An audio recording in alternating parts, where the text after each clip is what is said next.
اس لیے میں بستر چھوڑ کر اوپر غسل خانے میں جا کر شاور لینے کا فیصلہ کرتی ہوں۔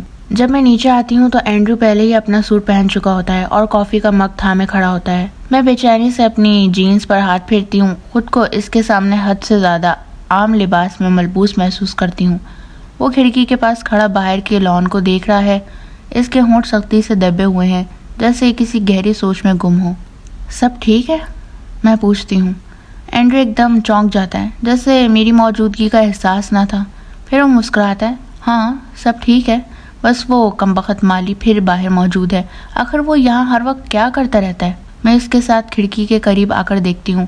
اینزو ایک پھولوں کی کیاری پر جھکا ہوا ہے، اس کے ہاتھ میں ایک بیلچہ ہے، شاید باغبانی کر رہا ہے۔ اینڈریو اپنی گھڑی کی طرف دیکھتا ہے، یہ صبح کے 8 بجے ہیں، وہ ہمیشہ یہیں ہوتا ہے۔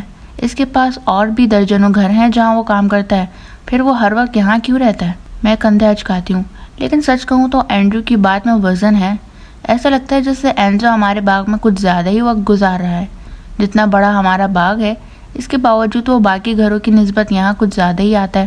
اینڈریو اچانک کوئی فیصلہ کرتا ہے اور اپنی کافی کا کپ کھڑکی کے کنارے پر رکھ دیتا ہے۔ میں اسے اٹھانے کے لیے ہاتھ بڑھاتی ہوں، جانتی ہوں کہ اگر نینا نے کافی کے داغ وہاں دیکھ لیے تو وہ غصے سے پاگل ہو جائے گی، لیکن پھر میں رک جاتی ہوں۔ نینا اب مجھے کچھ نہیں کہہ سکتی، مجھے اب اس سے کبھی نہیں ملنا پڑے گا، میں جہاں چاہوں کافی کے کپ کو رکھ سکتی ہوں۔ اینڈریو مضبوط قدموں سے لان کی طرف بڑھتا ہے، اس کے چہرے پر فیصلہ کن تاثرات ہیں اور میں تجسس کے مارے اس کے پیچھے چل پڑتی ہوں۔ ظاہر ہے وہ اینزو سے کچھ کہنے جا رہا ہے۔ وہ 2 بار گلا صاف کرتا ہے لیکن اینزو توجہ نہیں دیتا۔ آخرکار وہ سخت لہجے میں بولتا ہے، اینزو۔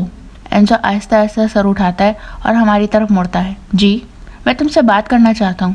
اینزو لمبی سانس لیتا ہے اور آہستہ آہستہ کھڑا ہو جاتا ہے۔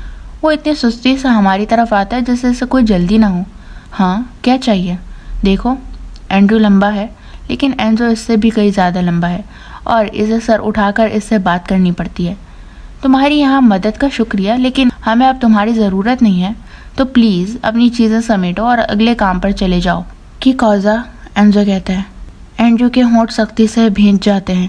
میں نے کہا ہمیں تمہاری ضرورت نہیں ہے، ختم، بس تم جا سکتے ہو۔ اینزو اپنا سر ایک طرف جھکاتا ہے۔ مجھے نوکری سے نکال رہے ہو؟ اینڈریو گہری سانس لیتا ہے۔ ہاں نکال رہا ہوں۔ اینزو کچھ لمحوں کے لیے سوچ میں پڑ جاتا ہے۔ میں ایک قدم پیچھے ہٹ جاتی ہوں، اس حقیقت سے آگاہ کہ جتنا مضبوط اور طاقتور اینڈریو ہے، اینزو اس سے کہیں زیادہ طاقتور دکھائی دیتا ہے۔ اگر دونوں کے درمیان لڑائی ہو جائے تو مجھے نہیں لگتا کہ یہ کوئی برابر کا مقابلہ ہوگا، لیکن پھر اینزو بس کندھے اچکاتا ہے۔ ٹھیک ہے، اینزو کہتا ہے، میں جا رہا ہوں۔ وہ اتنی بے پرواہی سے اس بات کو قبول کر لیتا ہے کہ مجھے حیرت ہوتی ہے کہ آیا اینڈریو کو یہ سب کرنے پر شرمندگی محسوس ہو رہی ہے؟ جیسے شاید اینزو کا یہاں بار بار آنا اتنا بڑا مسئلہ نہیں تھا جتنا اس نے سوچا تھا۔ لیکن اینڈریو اطمینان سے سر ہلاتا ہے۔ گریٹزے، پچھلے کچھ سالوں کی مدد کے لیے شکریہ۔ اینزو خالی نظروں سے اسے گھورتا رہتا ہے۔ اینڈریو کچھ بڑبڑاتا ہے اور واپس گھر کی طرف چل دیتا ہے۔ میں بھی اس کے پیچھے چلنے لگتی ہوں، لیکن جیسے ہی اینڈریو دروازے کے اندر داخل ہوتا ہے مجھے ایک جھٹکا محسوس ہوتا ہے۔ مجھے سمجھنے میں ایک لمحہ لگتا ہے کہ اینزو نے میرا بازو پکڑ لیا ہے۔ میں فوراً پلٹ کر اسے دیکھتی ہوں، اس کا چہرہ یکسر بدل چکا ہے، خاص طور پر جیسے ہی اینڈریو گھر میں داخل ہوا۔ اس کی سیاہ آنکھیں پھیلی ہوئی ہیں اور وہ گہری نظروں سے مجھے دیکھ رہا ہے۔ ملی، وہ دھیرے سے کہتا ہے، تمہیں فوراً یہاں سے نکلنا ہوگا، تم بہت بڑے خطرے میں ہو۔ میرا منہ حیرت سے کھل جاتا ہے، نہ صرف اس کے کہے گئے الفاظ کی وجہ سے بلکہ جس انداز میں اس نے یہ کہا۔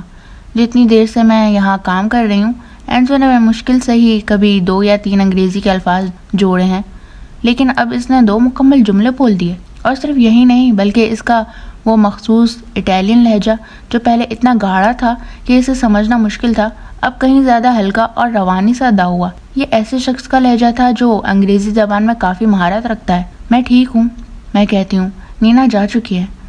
نہیں، وہ سختی سے سر ہلاتا ہے، اس کی انگلیاں اب بھی میرے بازو کے گرد مضبوطی سے بندھی ہوئی ہیں۔ تم غلط ہو، وہ گئی نہیں ہے۔ اس سے پہلے کہ اینزو مزید کچھ کہہ سکے، گھر کا اگلا دروازہ اچانک زور سے کھل جاتا ہے۔ اینزو فوراً میرا بازو چھوڑ دیتا ہے اور پیچھے ہٹ جاتا ہے۔ ملی، اینڈریو دروازے سے جھانکتا ہے، اس کی آنکھوں میں سوال ہوتا ہے، سب ٹھیک ہے؟ میں بمشکل جواب دے پاتی ہوں، ہاں سب ٹھیک ہے۔